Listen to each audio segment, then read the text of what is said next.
Uganda's electoral integrity has been put to question as different stakeholders express their concern regarding the different electoral malpractices that have been occurring in the country not only in the recent weeks but in the past years. This was addressed today during a national dialogue on elections organized by the Uganda Human Rights Commission held in Kampala. Together, stakeholders across the political and social spectrum to engage in constructive, inclusive, and forward-looking discussions on how to strengthen our electoral processes.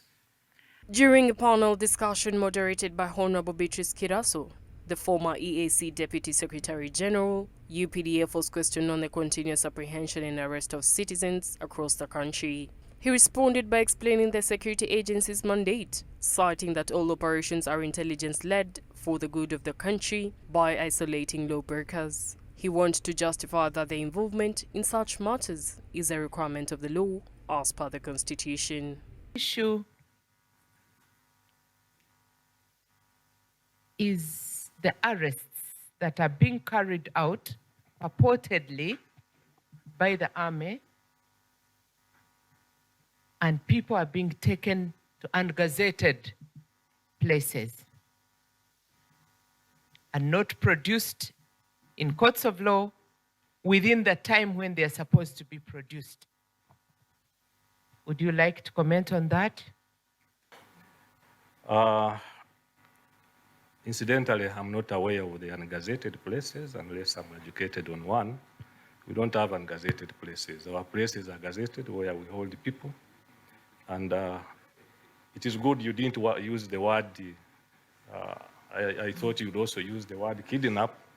Yes, it has been made clear. The state cannot kidnap. Yes, we conduct arrests.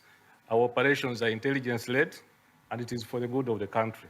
Representatives from various political parties, including the People's Front for Freedom and the Uganda People's Congress, said that a lack of integrity in the electoral process, evident over the years, has undermined commitment to free and fair election. There you see a degeneration in the integrity of the process.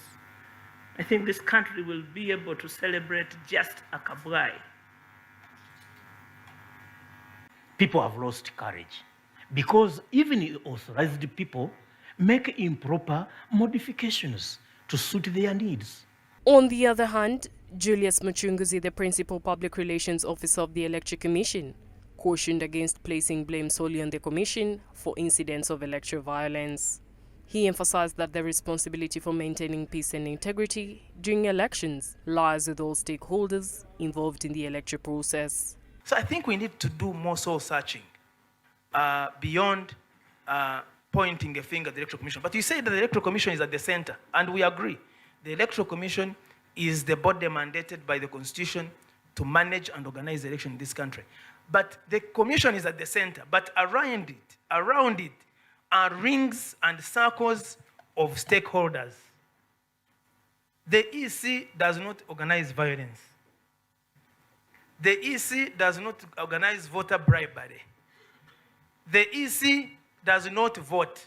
Dr. Kayunga Salin Simba, representing the chairperson of the Electoral Commission, Justice Simon Byabakama, asserted that a lot of petitions have been received by the Commission for fair elections. Going through the EC's roadmap, he cited the achievements so far and highlighted the Commission's preparedness ahead of the 2026 general elections, urging all stakeholders to follow guidelines for a peaceful election. Persons. And as I said, we displayed, because a credible election, people must know where they are going to vote from. There should be no hidden polling stations. Focus on security and unity of this country. You may have other things in your manifesto, but security and unity of this country should be the minimum denominator. Honorable Dr. Miriam Matembe called upon Ugandan citizens to fight against moral decadence in order to uplift the nation. To rise up and fight this moral decadence and ethical value degeneration and be the people that we should be in order to redeem this nation. The National Dialogue underscores that ensuring free, fair and peaceful elections is a collective responsibility. As the 2026 polls approach, all stakeholders, from the Electoral Commission to political parties and security agencies, are urged to uphold integrity, enforce the law, and engage citizens in building a transparent and peaceful electoral environment.